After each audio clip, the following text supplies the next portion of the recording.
I'm Joey. I'm Jason. And this is Metal Monster Review. Today, we're getting back to some classic 80s horror here. And this one's been a little long overdue. This is one we've talked about doing for a while, but now it's time to, hey man, we got to get this in and talk about this. We're going back to 1982 with Creepshow. Creepshow is a cool flick. I don't even know what else to say about it other than it's just a cool movie. But if you've never seen it, here's a little something about it. It's an anthology movie, and it came out in 1982. It was directed by George Romero.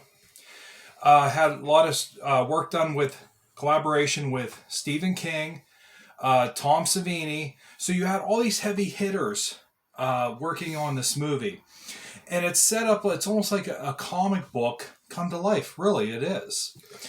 It's like a little homage to the comics back in the 50s. Yes, and that's one thing that I love about 80s horror. It always pays homage to something in the 50s. Because when you take a look at 80s horror, look, John Carpenter redid The Thing. Well, The Thing came out in the 50s. There was a remake of The Blob. That was done in the 50s. You know what I mean? So there's a lot of really cool things here with it. And I love the old style comic books that they had here with Creepshow. But now let's talk about some of the stories. How about the opening story? The Father's Day Cake. Which you kind of chuckled a little bit. And I know you have a t-shirt with Creepshow there with the Father's Day Cake. Would you like to talk a little bit about that? The Father's Day movie, these people get together to celebrate Father's Day. And even though the father's dead, they get together to have to celebrate Father's Day. But the one thing that gets me about this is, why did he wait so long to return from the grave? I don't know. I think I have the answer. I think I have the answer. Good. What do you got? Well, when the daughter went out to the grave to show respect to her father, even though she busted his chops about it, she spilt Jim Beam, or Beam, however you say that. Yeah, Jim Beam. Spilt that on his grave. That pissed me off. That would piss you off? Yeah, that shit's disgusting. So are you more of a Jack Daniels guy? I'm more of beer. All right. Get that silver bullet, as we've so often done on this show. But, okay, so spilling alcohol on his grave. So, anyway, she goes to mourn her father, and now her father returns from the dead on Father's Day. You know what I mean? And, hey, what better day for him to do it? You know what I mean? If it was the 4th of July, like, Dad, what the hell are you doing? You know, Father's Day, I get it. So he comes back from the dead on Father's Day and kind of wreaks havoc and seeks his revenge. And that is the first story. And I like the zombie look of the dad as well. Tell you what, that first little story has a pretty good jump scare. Yeah. I was actually watching this the other day with my wife, and she'd never seen Creepshow. And she's sitting there. It was right when the daughter's on the grave bitching about her dad dying. That hand just pops up out of the grave. And you get that sound effect, that one. Yeah, I like that. My wife literally jumped up to, what the hell was that? That's called classic right there. And that's another thing about this movie, too, is the music score. It's one of them things that just makes it unsettling. No, I see what you mean with that. Because like I said, even with that jump scare, that whole boom, with the hand just popping up in the grave, I thought that was a totally cool scene. Now, the following story here had author Stephen King in it, playing Jordy Verrell, or whatever his name is.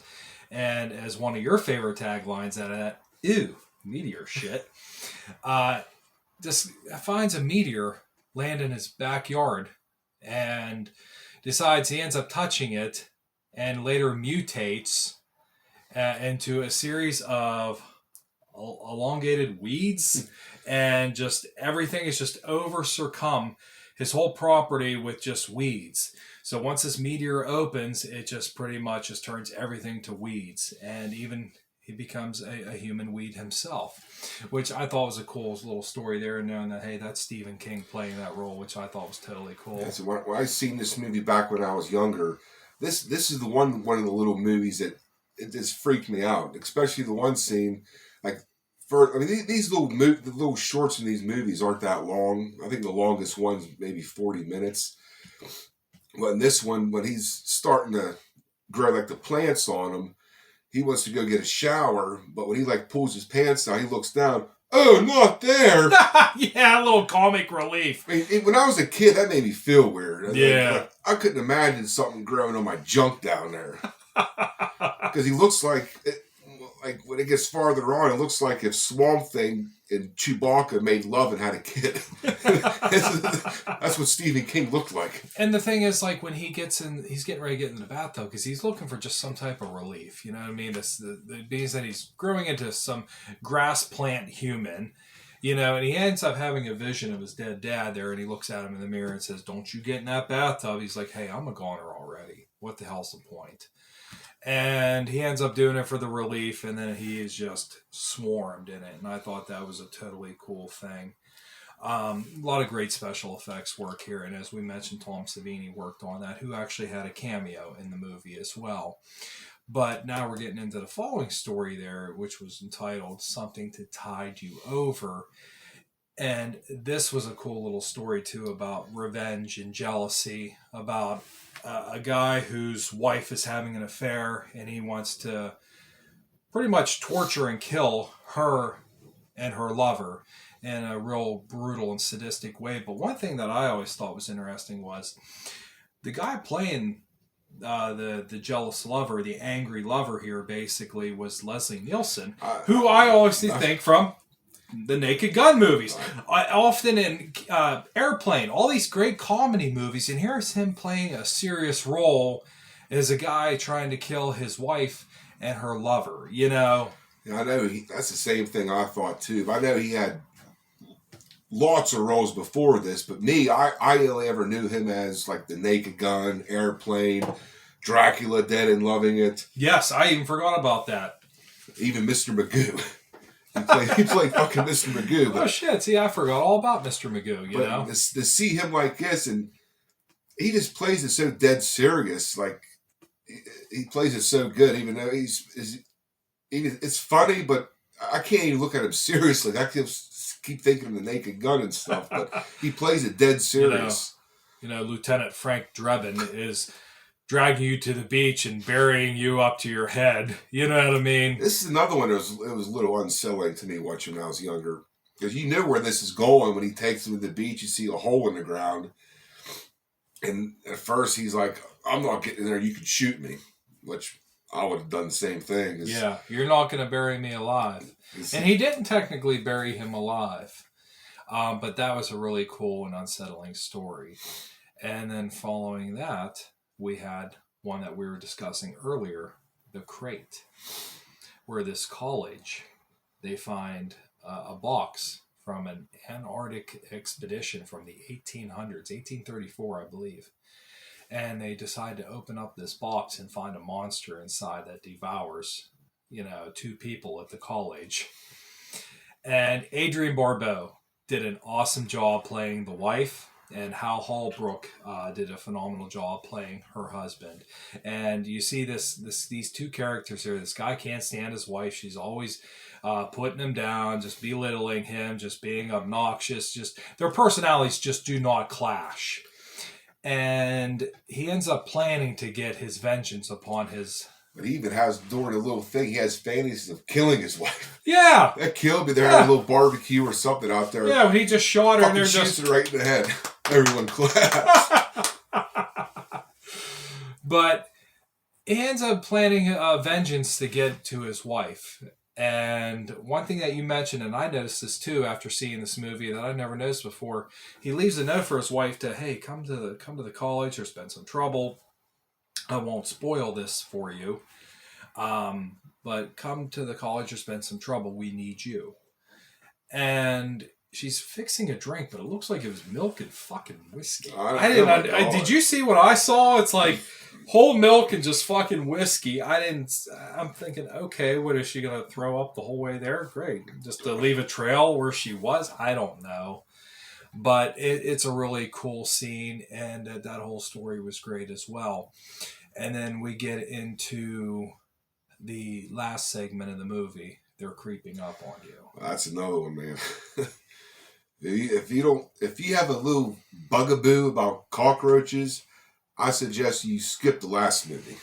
The last segment. The last segment of the little. When I watched it again, it still gave the same effect to me. And you know what? Same effect. It's a really cool segment, and in some ways that might be my personal favorite out of the 5, because you don't have a lot of characters in this segment. It's pretty much focusing on one man who's a real mean, nasty fucking person. And he's a complete germaphobe. He's living in this high dollar apartment. Reminds me of Scrooge from A Christmas Carol. Hey, I think the actor who played him, actually, this was in Christmas Vacation. I think he played Clark Griswold's father-in-law. Oh, yeah, I think you're right. Because remember when he put the Christmas lights up and he's like, oh, well, they didn't have it plugged in. It's like, he worked really hard, yes, to do washing machines. Just that coldness, that smart-assy, sardonic coldness. But that's where you get with this character here back to Creepshow. He's just a real cold, mean guy. And he ends up running out somebody else's company. And the owner of that company ends up committing suicide, and he's just cracking his jokes about it, and even talks to the wife of the widow, and he's just a real mean bastard, but he hates bugs. And then finally, obviously, he's living in this apartment here, he's trying to live a sterile life away from germs and bugs, and it ends up creeping up on him, as the title of the story says.